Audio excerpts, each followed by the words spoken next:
네, 안녕하십니까. 이번 심포지엄의 마지막 발표를 맡게 된 한국지식재산연구원의 임소진입니다. 먼저 긴 시간 동안 자리를 지켜주셔서 감사드립니다. 저는 그 혁신 성장을 위한 지식재산 정책 방향이라는 주제로 마지막 발표를 시작하도록 하겠습니다.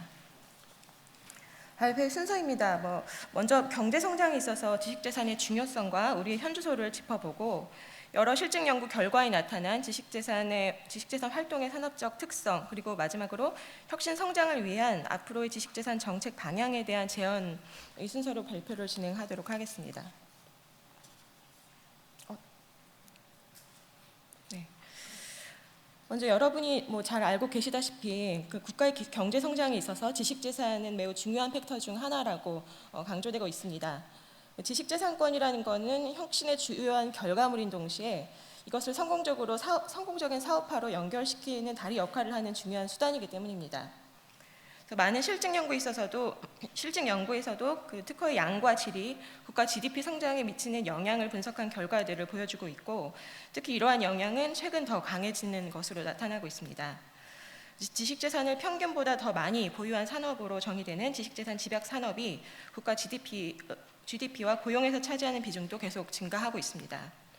우리나라도 R&D를 통한 지식재산권 확보에 계속 집중을 해왔고, 결과적으로 GDP 성장과 특허 출원 건수는 비슷한 추이를 보이고 있습니다.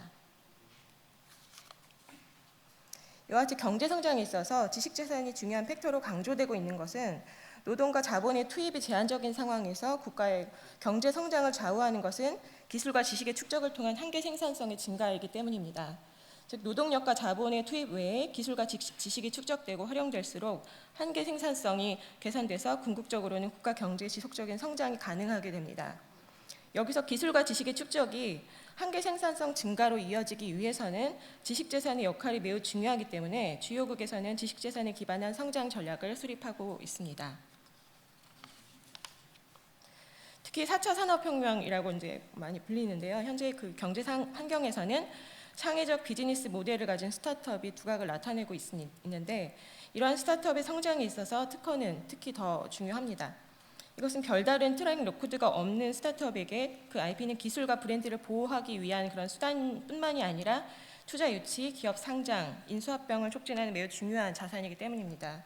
실제로 해외 연구에서는 특허를 보유한 스타트업이 보유하지 않은 경우에 비해서 성장 가능성이 35배가 증가한다는 결과를 보여주고 있고, 국내 기업을 대상으로 한 실증 분석에 있어서도 특허 한 건 증가가 스타트업의 도산 위험을 50% 정도 감소시킨다고 분석되고 있습니다. 우리나라의 경우 세계 경제 여건이 악화되면서 경제 성장이 둔화되고 있는 상황입니다. 이러한 잠재 성장률 하락을 노동과 자본 그리고 총 요소 생산성으로 구분했을 때 노동과 자본의 요소보다 총 요소 생산성 감소가 가장 큰 하락의 원인인 것으로 분석이 되고 있는데요. 이것은 우리 경제의 혁신 역량이 저하되고 있다는 것을 단적으로 보여주는 결과입니다. 지금까지 우리나라는 경제 성장을 위해서 R&D 투자에 국가적인 자원을 집중해야 하는데, 그 GDP 대비 R&D 투자 비중이 세계 2위이고 인구당 R&D 연구자 수가 세계 3위인 것이 이러한 노력을 뒷받침하고 있습니다. 그 결과 특허 출원수는 세계 4위, 특히 인구당 특허 출원수는 세계 3위를 차지하는 등 특허의 양적인 성장을 이룩해 온 것이 사실입니다. 그러나 이제 질적인 측면에 있어서는 많은 아시다시피 한계를 보이고 있는데요. 특히 한 해 20조 원이 투입되는 이제 국가 R&D에 있어서 연구비 대비 출원 건수와 기술 이전 수입이 매우 낮은 수준이고, 특허 평가 등급에 있어서도 정부와 민간 R&D 특허 모두 그 외국인 출원 특허에 비해서 낮은 것으로 평가가 되고 있습니다. 이것은 R&D 그 투자를 통한 특허의 건수는 많아졌지만 시장을 선도할 수 있는 강한 특허가 부족하기 때문인데요. 실제로 산업재산권 전체의 그 무역 수지를 보면 적자폭은 차차 감소하고 있지만 특허의 무역 수지는 오히려 적자폭이 확대되고 있는 것으로 집계되고 있습니다.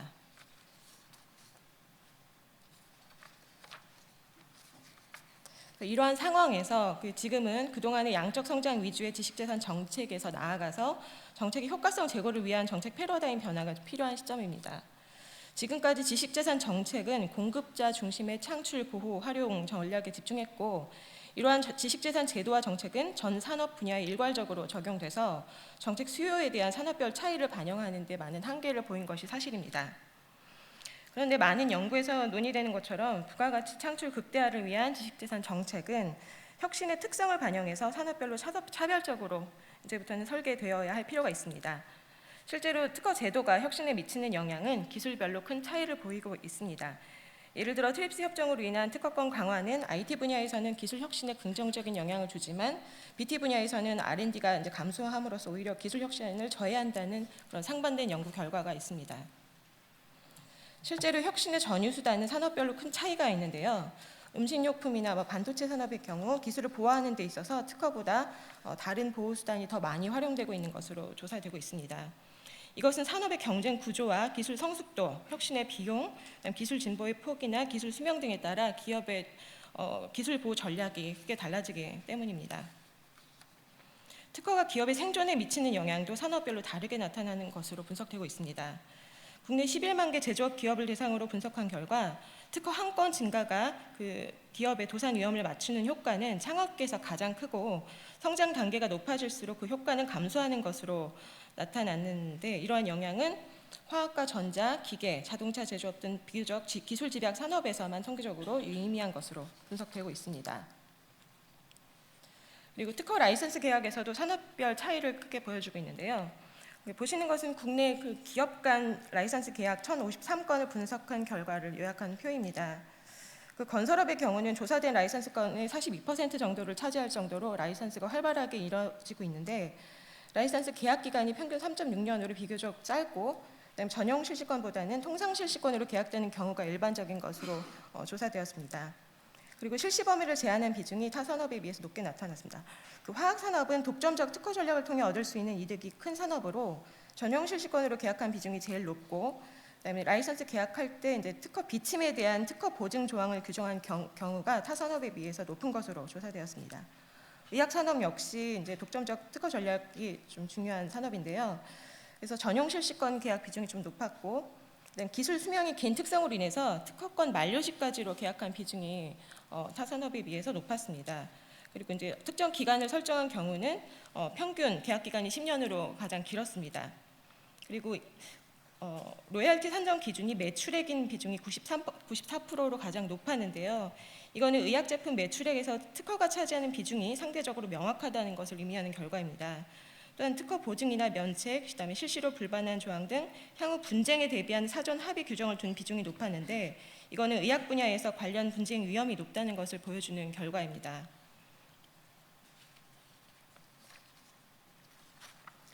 최근 15년간 국내에서 진행된 약 22,000건의 특허와 상표의 심판 데이터를 분석해서 그 분쟁 리스크를 분석한 결과에서도 산업 특성이 주된 영향 요인인 것으로 분석되었는데요. 특허와 상표의 분쟁 리스크는 출원인 유형과 기업 그리고 해당 IP의 질적인 특성에 따라 크게 달라지지만 산업의 특성에서도 영향을 미치는데요. 성장성과 수익성이 낮은 산업에서 분쟁 위험이 증가하는 것으로 나타났습니다. 즉 신산업에 비해서 성장이 정체되고 경쟁이 치열해서 수익이 낮은 산업에서 IP 한 건당 분쟁 위협이 증가한다고 해석할 수가 있습니다. 지금까지 살펴본 바와 같이 지식재산 제도와 정책은 산업별, 기술별, 그다음 기업의 생애주기별 각기 다른 효과를 보이고 있기 때문에 생산체계가 그 다품종 소량 생산으로 변화하는 것과 같이 정책도 정책 수요자 맞춤형 정책으로 패러다임 전환이 필요하다고 생각합니다. 일본의 경우에는 이제 산업 특성을 고려한 IP 정책의 필요성을 인식하고 2006년에 이제 제2기 지적재산 전략 단계에서 주요 산업의 그 지식재산의 특수성과 일본의 기술 개발 단계 등을 고려해서 중점 산업별 국가 지식재산 전략을 발표한 바 있습니다. 그 이후에 더 세분화된 산업 수준에서 IP 관리 전략을 수립하고 있는 상황입니다. 특히 4차 산업혁명 기술들이 출현함에 따라서 산업 간 차별성과 다양성이 더욱 증대되고 있는데요.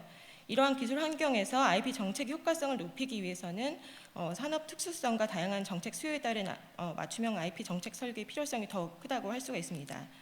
즉 지식재산 정책을 전 산업에 동일하게 적용하는 기존의 공급자 중심의 패러다임에서 개별 산업의 상황과 수요에 따른 IP 정책이 설계되는 수요자 중심의 정책 패러다임으로의 전환이 필요합니다. 또한 대부분의 지원 정책이 대기업, 중견기업, 중기업, 소기업 등 그 기업의 규모를 기준으로 정책 대상을 구분하고 있는데요. 그 기업의 지식자산 활동의 특성을 보면 같은 중소기업이라고 하더라도 기업의 생애 주기에 따라 큰 차이를 보이고 있는 것으로 나타났습니다. 따라서 기업의 생애 주기에 따른 지원 정책이 별도로 설계될 필요가 있을 거라고 생각합니다.